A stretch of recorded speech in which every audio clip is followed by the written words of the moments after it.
말씀 보도록 하겠습니다. 마태복음 14장 22절에서 33절. 다 일어나셔서 우리 함께 교독하겠는데, 마태복음 14장 22절에서 33절 한 절씩 교독하고 마지막 절은 같이 읽겠습니다. 제가 가진 성경책은 신약성경 23페이지에 있습니다. 다 찾으신 줄 알고 제가 먼저 교독하겠습니다. 예수께서 즉시 제자들을 재촉하사 자기가 무리를 보내는 동안에 배를 타고 앞서 건너편으로 가게 하시고,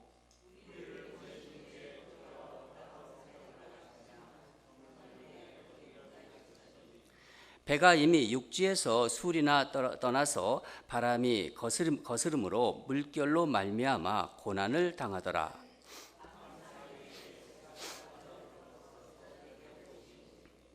제자들이 그가 바다 위로 걸어오심을 보고 놀라 유령이라 하며 무서워하여 소리 지르거늘,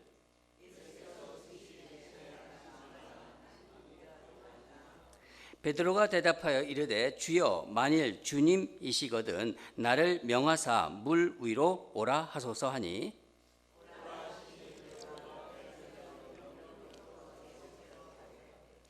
바람을 보고 무서워 빠져가는지라 소리질러 이르되 주여, 나를 구원하소서 하니,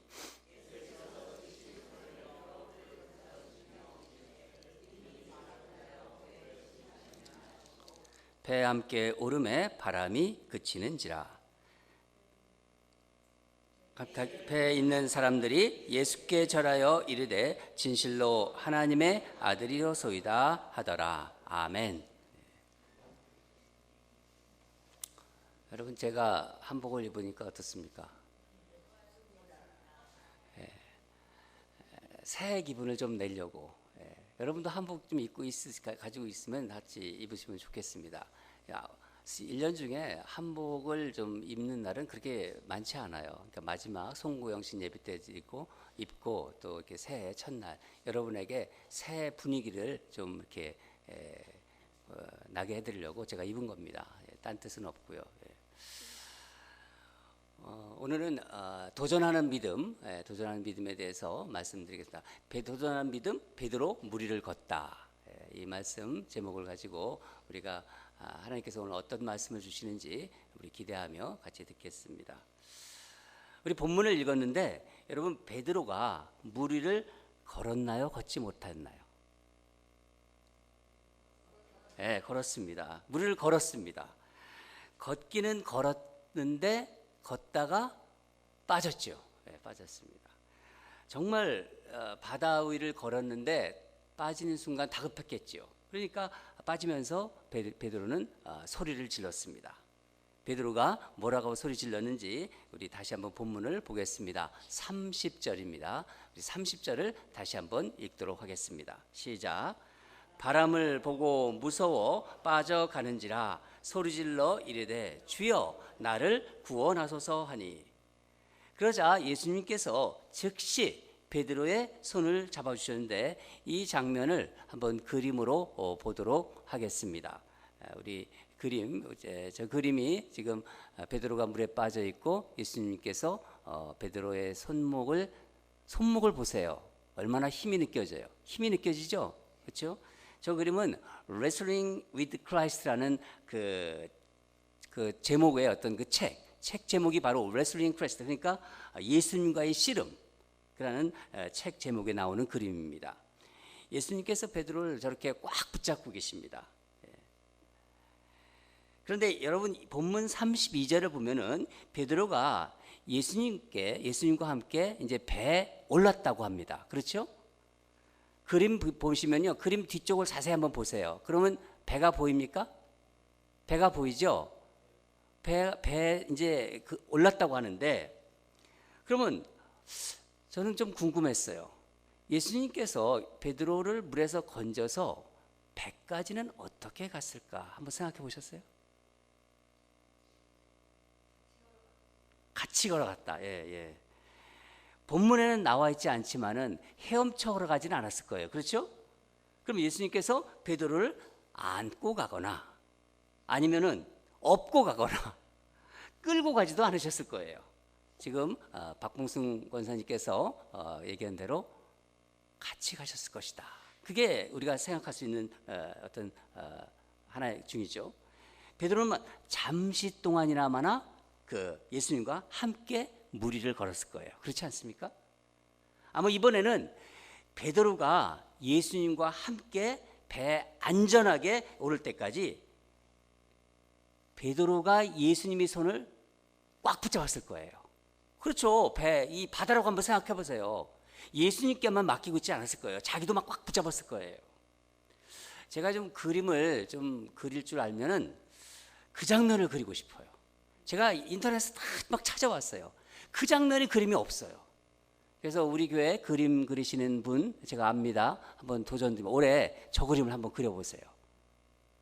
저런 그림은 많이 있습니다. 그렇지만은 정말 베드로가 예수님을 꽉 붙잡고 있는 그림 바다에서 그 그림을 한번 우리 정혜인 권사님 나오셨나? 한번 그리면 좋겠고 정윤경 집사님 이런 분들이 한번 그림을 그렸으면 좋겠습니다.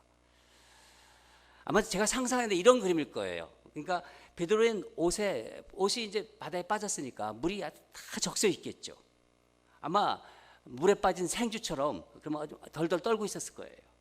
그런 모습으로 예수님의 손을 꼭 잡고 함께 그 물 위에 서 있는 모습. 어쩌면 떨면서 예수님이 팔을 막 매달려 풍랑이는 그 바다 위를 걷는 베드로의 모습일 거예요. 그런 모습을 그리면 되는 겁니다. 저는 그런 모습이 상상 속에서 자꾸 떠올랐어요. 저는 이런 베드로를 통해서 하나님께서 올해 우리 교회에 표현해 주신 도전하는 믿음, 저 도전하는 믿음의 본질에 대해서 두 가지를 여러분과 함께 나누도록 하겠습니다. 첫째로 이 도전하는 믿음은 예수님처럼 해보는 것이다. 예수님처럼 해보는 것이다. 여러분, 이 일이 언제 일어났습니까? 25절을 보면은 밤 사경이라고 합니다. 우리 시각으로 보면은요, 밤 사경은 새벽 3시부터 6시 사이예요. 해 뜨기 직전에 가장 어두운 때입니다. 제자들이 탄 배는요, 이미 육지를 떠나 갈릴리 호수 한가운데 지금 있는데 풍랑이 일어난 거예요. 풍랑이 일어나서 지금 고난 중에 있다고 합니다. 그때 예수님께서 바다 위를 걸으셔서 제자들에게 오시는데 제자들은 놀라가지고 뭐라고 합니까? 유령이다 그러는 거예요. 유령이다 하면서 무서워하면서 소리를 지릅니다. 예수님이 즉시 제자들을 안심시킵니다. 27절을 보면은 안심하라, 나니 두려워하지 말라. 그때 바로 베드로가 이제 말하죠. 다 같이 28절을 읽겠습니다. 28절 시작. 베드로가 대답하여 이르되 주여, 만일 주님이시거든 나를 명하사 물 위로 오라 하소서 하니. 여러분, 이 놀라운 얘기예요. 베드로가 왜 이렇게 말했을까요? 배가 지금 막 그 뒤집어질 것처럼 막 흔들리고 있어요. 배에서 막 탈출하고 싶어서 이런 얘기를 했을까요? 그럼 한번 생각해 보세요. 배가 지금 몹시 흔들리겠지만 그렇다고 해서 풍랑이는 바다로 뛰어든다는 게 안전한가요? 안전하지 않잖아요. 오히려 더 안전하지 않잖아요. 만일 안전을 생각했다면 베드로는 이렇게 소리쳤을 거예요. 예수님, 빨리 오세요 이랬겠죠. 그렇지 않습니까? 빨리 오셔서 우리를 구해 주세요. 그럼 베드로는 왜 이렇게 했을까요? 베드로는 무리를 가고 싶었어요. 예수님이 지금 바다 위를 걸어오는 걸 보고 있었어요. 자신도 예수님처럼 무리를 걷고 싶었던 거예요. 예수님이 걷고 있네. 그런 말씀은 안 나오지만은 예수님처럼 걷고 싶었던 거예요. 바다 위를. 저분이 주님이시라면은 그렇게 하실 수 있다고 믿은 거예요. 자기도. 저분이 주님이시라면. 주님의 권세를 믿었고 하나님의 아들로서 주님의 능력을 믿었기 때문입니다. 풍랑도 여전해요. 배 안에서. 그렇고 바깥에는 풍랑, 거센 그 풍랑이 바다를 지금 집어삼키려고 하고 있는 거예요. 그러나 베드로는 물 위로 걸어오시는 분이 주님이 맞다면은 자신도 그렇게 할 수 있다고 믿었던 것입니다. 자기도 예수님처럼 물 위를 걷고 싶었던 거예요. 여러분, 이거 어떻게 보면 자연스러운 일 아닌가요? 정말 위험한 생각이지만은 저는 말씀 보면서 막 흥미진진하더라고요. 다시 한번 말씀을 보는데 여러 번 이 말씀을 봤지만은 성경에서 기적이 나올 때 그리고 역사, 하나님의 역사가 일어날 때 보면은요, 마음의 갈망들이 있어요. 간절한 그 갈망들이 있습니다. 그래서 우리도 이런 것을 볼 때 성경에서 이런 일이 일어났는데 나도 우리 예수님을 믿고 있고 하나님을 하고 고백하고 있는데 우리 삶에도, 내 삶에도 그런 일이 일어나기를 원합니다. 우리 이런 갈망이 있어야 돼요. 이런 소망이 우리에게 있어야 됩니다. 그렇게 기도해야 됩니다. 그런 믿음의 요청 앞에 주님은 뭐라고 말씀하십니까? 여러 얘기 안 하세요. 뭐라고 하죠? 오라, 오라. 한마디만 하시지 않습니까? 이렇게 한마디로 허락하시지 않습니까? 나는 하나님의 아들이니까 너희들 그렇게 못해. 너희들 배에 가만히 있어. 그냥 거기 있어라. 그렇게 말씀하지 않으십니다. 오라, 너도 할 수 있다. 바로 그 말씀입니다. 오라는 말씀은 너도 할 수 있다. 그 말씀이에요. 물 위를 걷는 그 능력을 베드로를 위해서 쓰시겠다는 거예요. 주님께서. 그 말씀에 순종의 발을 딱 내디뎠을 때 베드로는 바다 물결을 다스리며 걸은 거예요. 얼마나 놀랍습니까? 여러분, 바로 믿음이라는 것이 이런 거예요. 우리가 가지고 있는 믿음. 예수님께서 하시는 일을 나도 하고 싶은 간절한 열망. 예수님이 그 일을 하신다. 나도 해야겠다는 그 소망. 주님이 허락하신다면 나도 할 수 있다는 믿음. 그것이 도전하는 믿음입니다. 예수님은 이 세상에서 어떤 일을 하셨나요? 우리가 복음서를 보면 너무 자세히 나와 있습니다. 또 지금 어떤 일을 예수님은 하고 계신가요? 이 땅에 오셔서 가난한 자, 소외된 자, 병든 자들과 함께 하셨습니다. 우리는 그게 얼마나 불편한 일이고 힘든 자리라는 것을 잘 알아요. 가난한 사람들, 병든 사람들, 소외된 사람들 쫓아다니고 그들을 돌본다는 것이. 지금 내 삶의 그 자리도, 내 삶도 지금 버거운데, 내 삶도 지금 살아가기가 너무 힘든데 그 사람들의 짐을 진다는 게 어떨 때는 좀 억울하다 그런 생각까지 들 때가 있지요. 그러나 여러분, 바로 그런 자리가 주님의 능력을, 주님의 회복의 능력과 권세를 경험하는 자리고 그것을 우리가 같이 나누는 자리입니다. 주님의 능력이 바로 그런 곳에서 역사하십니다. 우리를 통해서 주님의 역사를 드러내시는 자리라는 것입니다. 여러분 기억하세요. 예수님이 하신 일을 나도 하고 싶은 열망, 소망, 거기에서 도전하는 믿음이 탄생된다는 것을. 그 열망 속에서 도전하는 믿음이 나온다는 것입니다. 두 번째로, 도전하는 믿음은 예수님을 바라보는 것입니다. 예수님을 바라보는 것. 우리는 이것을 베드로가 물에 빠지는 것을 통해서 알 수 있습니다. 베드로는 예수님께서 오라, 그 말씀이 떨어지자마자 물 위에 발을 내디뎠습니다. 예수님께로 가기 위해서죠. 그 순간 그는 전혀 지금까지 경험해보지 못한 전혀 다른 차원의 세계를 경험한 것입니다. 배 안에서도 지금은 인생이 두려워요. 풍랑치는 배, 넘어질 것 같은, 뒤집어질 것 같은 배인데 그 두려워하는 인생과 바다 위를 걷는 베드로는 전혀 다른 차원의 세계 속에 있는 것입니다.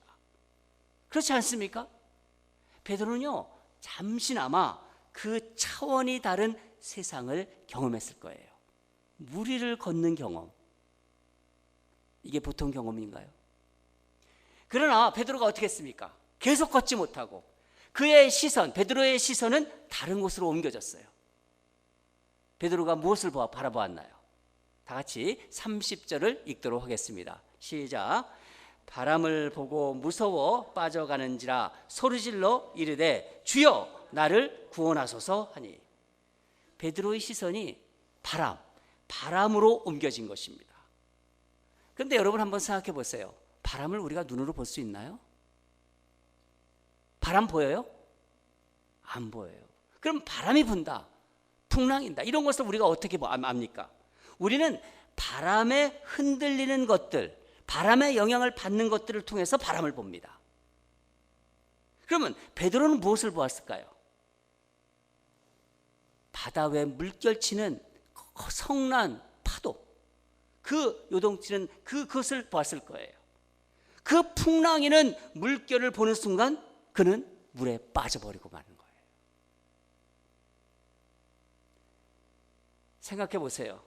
예수님께서 오라고 하셨지만 구체적인 방법은 알려주지 않으셨어요. 바다 위를 걷는 방법과 땅 위를 걷는 방법이 좀 다를 것 같다는 생각이 안 드세요? 바다 위를 걸 때는 좀 빨리 걸어야 된다, 그렇게 말씀도 안 하시고, 바다 위를 걸 때는 좀 지그시 밟으면서 걸어라, 그런 방법도 얘기 안 해주시고, 뭐 그런 지침이 있을 법도 한데 베드로는 어떻게 걷죠? 그것도 묻지도 않았고 예수님이 그냥 오라 하는 말씀에 발을 내디딘 거예요. 그런데 말씀을 보면 사실 베드로가 바다 위를 걸을 수 있는 조건은 딱 한 가지였어요.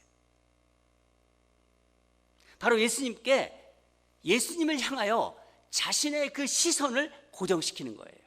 예수님만 똑바로 바라보는 거예요. 예수님께로 내가 가는 거니까 지금 당연히 예수님을 바라봐야 하는 것이죠.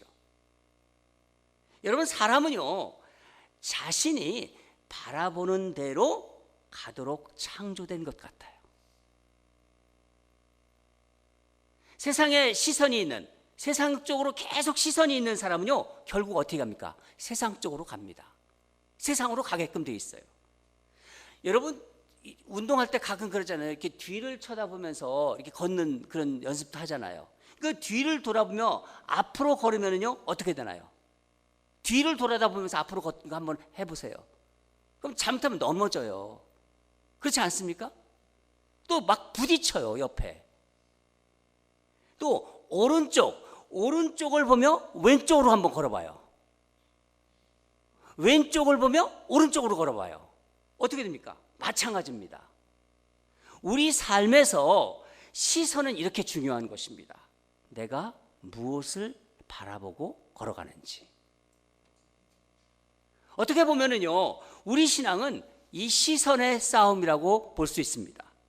여러분, 우리가 이 세상을 살아가는 가운데 사실 내 시선을 자극하고 정말 볼만한 것들이 얼마나 많습니까? 조금만 나가보면은 시선을 빼앗기는 것은요 결국 우리 마음을 빼앗기는 거예요. 같은 물은 같은 물인데 풍랑이는 바다 위를 걸을 수도 있고 그 물에 빠질 수도 있다는 것입니다. 예수님은 그렇게 바람에게 마음을 빼앗겨 바닷물 속으로 빠져들어가는 베드로에게 말씀하십니다. 우리 31절을 읽겠습니다. 31절입니다. 시작. 예수께서 즉시 손을 내밀어 그를 붙잡으시며 이르시되 믿음이 작은 자여 왜 의심하였느냐 하시고. 큰 믿음을 가지고, 베드로는 속으로 그렇게 생각했을 거예요. 큰 믿음을 가지고 확신을 가지고 예수님을 향해서 바다 위를 걸었던 그 베드로가 물에 빠진 이유는 한 가지인 거예요. 베드로의 시선이 예수님으로부터 바람으로 옮겨지자 베드로를 휘감았던 두려움, 그 두려움이 의심을 낳은 거예요. 의심을 낳고 결국 믿음도 바람에 되어 날아가 버린 거예요. 여러분, 그렇다고 믿음이 아주 날아갔나요? 보면은 오늘 말씀 보면요 아주 날아간 게 아니에요. 예수님께서 베드로가 너 믿음이 없구나, 그렇게 말하지 않았어요. 뭐라고 말씀하셨을까? 믿음이 작다고. 이 믿음이 작은 자여 왜 의심하느냐. 그러나 다행인 것은요, 베드로가 작은 믿음을 가지고 주여 나를 구원하소서 그렇게 말했다는 겁니다. 여러분, 이것이 또한 믿음이에요. 우리 삶을 보세요. 우리를 보세요. 우리가 신앙생활을 하고 있죠. 우리 신앙생활도 사실 이와 비슷한 것입니다. 우리가 하나님께 큰 은혜 받았을 때 비즈니스 하다가 또 아이들 돌보다가 우리 여러 가지 이 세상 여러 가지 하면서 살아가는데 하나님 믿는 믿음 가지고 살아가요. 신앙 가지고 살아가요. 근데 하나님이 큰 은혜를 주셨어요. 그 은혜를 받았을 때, 그러니까 주님의 능력과 권세를 경험했을 때 우리가 어떤가요? 우리 마치 어떻게 보면 바다 위를 걸을 것 같지 않습니까? 그런 은혜가 내게 임했을 때, 보통 때는요 생각하지 못했던 일을 생각할 수 있어요. 또 용기도 막 나요. 에너지가 막 올라와요. 전혀 해보지 않았던 일도 시도하려고 합니다. 하는데 그러다가 또 금방 어려움이 닥치면은 어떻게 됩니까? 가지고 있었던 믿음이 흔들리고 또 의심하고 그러는 게 우리들 아닙니까? 그게 계속 반복되잖아요. 어떻게 보면 무리를 걷다가 물에 빠지는 것을 반복하는 것이 우리 신앙생활 아닌가 하는 그런 생각이 들었습니다. 그러나 중요한 것은 설사 내가 물에 빠지더라도 예수님을 부르고 손을 내미시는 예수님의 손을 뻗쳐 잡는 것, 그것이 또한 믿음입니다. 여러분, 2020년 교회 표를 도전하는 믿음으로 정한 것은 작년 9월에 우리 ANC 4개 교회들이 다 모여서, 목사들이 모여서 기도하고 정한 것입니다. 그때 제게 그런 마음을 주셨어요. 저는 그때부터 도전과 믿음, 이 믿음과 도전에 대해서 계속 묵상했습니다. 시간 있을 때마다. 그러면서 제가 내린 결론은 믿음은 도전이다 하는 결론이었어요. 믿음은 도전이다. 여러분, 도전하지 않는 믿음은 믿음이라고 할 수 없습니다. 또한 모든 도전은 위험을 전제로 합니다. 모든 도전은요, 위험을 감수해야 돼요. 여러분, 믿음은 보험이 아니라 모험입니다. 발음도 비슷하잖아요. 이 보험과 이 믿음, 그러니까 발음도 이 생긴 것도 비슷한 것처럼 비슷한 단어지만은요, 뜻은 완전히 다르지 않습니까? 불안한 마음을 안정을 찾고자 보험에 드는 심정으로 그렇게 믿는 것은요, 믿음이 아니에요. 오히려 믿음은 위험한 모험을 요구하는 것입니다. 여러분, 우리 신앙생활의 그 여정은요, 결국 신앙생활을 해보면 아시지만 우리 연단과 고난과 인내, 이런 과정들이 계속된 과정들입니다. 보세요, 제자들이 자기 마음대로 지금 갈릴리 호수에 나갔나요? 자기 뜻대로 그냥 갈릴리 호수를 지금 건너가고 있습니까? 아닙니다. 앞부분 우리가 살펴보지 않았습니까? 22절에 보면은 예수께서 즉시 제자들을 재촉하사 자기가 무리를 보내는 동안 배를 타고 앞서 건너편으로 가게 하시고, 예수님이 제자들을 재촉하셨어요. 제자들을 보고 예수님께서 제자들을 떠나라고 재촉하신 것입니다. 제자들은 예수님의 그 말씀에 순종한 것입니다. 순종했는데 어떻게 됐나요? 풍랑을 만난 거예요. 여러분, 이게 무엇을 말하는 건가요? 주님의 말씀을 따르는 길이 결코 탄탄대로가 아니라는 것입니다. 그러나 분명한 것은 그 거친 삶, 풍랑이는 그 삶에 우리 주님이 찾아오신다는 것입니다. 여러분, 지금 이 내 말씀을 여러분 믿으시지요? 찾아오신 주님은 어떻게 말씀하시나요? 풍랑이는 지금 말씀하시는 우리 주님이 뭐라고 말씀하시죠? 우리 다시 한번 보겠습니다. 27절을 읽도록 하겠습니다. 27절 시작. 예수께서 즉시 이르시되 안심하라, 나니 두려워하지 말라. 풍랑은 이는 우리 삶에 찾아와서 우리 주님이 말씀하십니다. 그런데 여러분, 우리 이거 알아야 합니다. 사실 우리는 제자들보다 훨씬 더 분명하고 확실한 약속을 받은 사람들입니다. 예수님은 제자들에게 떠나라고 재촉하시면서 내가 너희와 함께 하시겠다는 말씀은 하지 않으셨어요. 떠나라고만 말씀하셨지만. 그런데 우리는 어떻습니까? 우리에게 주님은요, 항상 우리와 함께 하신다는 약속을 하셨습니다. 우리는 그런 약속을 받은 사람들입니다. 예수님이 승천하시면서 말씀하셨습니다. 마태복음 28장 20절인데 제가 읽어드리겠습니다. 볼지어다 내가 세상 끝날까지 항상 너희와 함께 있으리라. 믿으십니까? 사랑하는 여러분, 이 말씀에 여러분의 시선을 고정시키세요. 주님이 나와 함께 하신다. 내가 2020년 이제 새롭게 시작하는 이 한 해 주님이 나와 함께 하신다. 예수님께서는 우리와 함께 하시며 주님의 일을 우리를 통해서 이루어 나가실 것입니다. 여러분, 오늘 말씀을 통해서 주님이 하신 일을 나도 하겠다는 그 열망을 품으세요. 그리고 바람을 보지 마세요. 요동치는 물결에 파도에 여러분의 마음을 뺏기지 마세요. 배에 의지하지 마세요. 나를 명하사 무리로 오라. 나를 명하사 무리로 오게 하소서. 여러분의 마음속에 오늘 베드로가 주님께 고백한, 주님께 예란 나를 명하사 무리로 오라 하소서 하는 그 마음, 그 말씀을 여러분 마음에 새기시기 바랍니다.